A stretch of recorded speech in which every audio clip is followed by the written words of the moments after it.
બફાડને લઈને પોલીસ પરિવારે હિંમતનગરમાં કોંગ્રેસની જન આક્રોશ યાત્રા રોકી।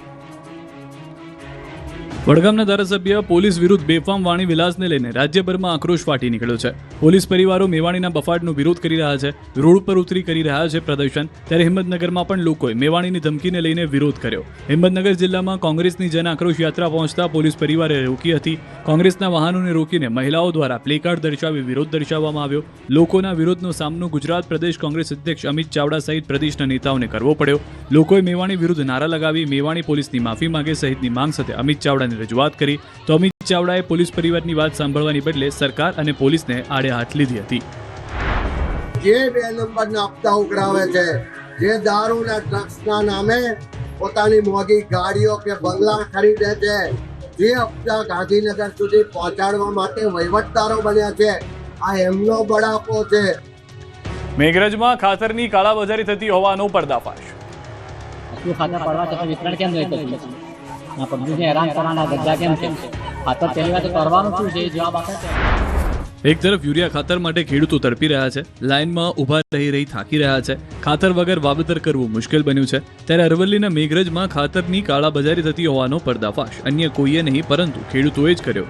મેઘરજ તાલુકા સંઘના ગોડાઉનમાં ખાતર લેવા માટે વહેલી સવારથી જ લાઇનમાં લાગી ગયા હતા।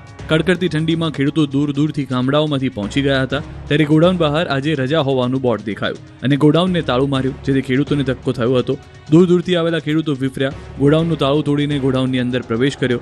અંદર ઘૂસતા જ ખેડૂતોની આંખો ચાર થઈ ગઈ, કેમ કે ખેડૂતોને ખાતરની તંગી હોવાનું કહી ખાતર આપવામાં આવતું નથી, પણ ગોડાઉનની અંદર ખાતરના ઢગલા જોવા મળ્યા, જેથી ખેડૂતોનો પિત્તો ગયો। આક્ષેપ કર્યો કે ગોડાઉન સંચાલક ખાતરની કાળાબજારી કરી બારોબાર વેચે છે।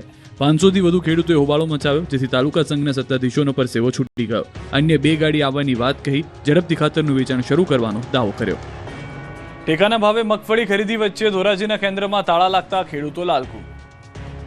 અહીંયા અમારી મગફળી પૂરી રીતે પાસ થઈ ગયેલ છે, બધી રીતે કમ્પ્લીટ મગફળી થઈ ગયેલી છે। પાછળથી અમને એવી જાણ કરવામાં આવી કે વેરહાઉસમાંથી રિજેક્ટ થઈ જાય, તો અમારે ખેડૂત તરીકે શું સમજવાનું? ગુજરાતભરમાં ટેકાના ભાવે મગફળી ખરીદીનો ધમધમાટ શરૂ થઈ ચૂક્યો છે, પરંતુ ધોરાજીમાં પરિસ્થિતિ સાવ ઉલટી છે। અહીં દુકાળમાં અધિક માસ જેવી સ્થિતિ સર્જાઈ છે। એક તરફ ગ્રેડિંગના નામે ખેડૂતોનો માલ રિજેક્ટ થઈ રહ્યો છે, તો બીજી તરફ આજે ધોરાજી મગફળી ખરીદ કેન્દ્ર અચાનક બંધ રાખવામાં આવતા ખેડૂતોનો રોષ 7મા આસમાને પહોંચ્યો છે। ધોરાજીમાં કેન્દ્ર બંધ હોવાને કારણે અનેક ખેડૂતોની નિરાશ થઈને પરત ફરવું પડ્યું। ખેડૂતોનું કહેવું છે કે તંત્રના પાપે અમારી ખેતીના કામ બગડે છે અને ઉપરથી અહીં ધક્કા ખાવાનો વારો આવે છે। ધોરાજીના ખેડૂતોએ આક્ષેપ કર્યો કે અહીં વિચિત્ર પ્રકારનો વહીવટ ચાલી રહ્યો છે, જ્યારે ખેડૂત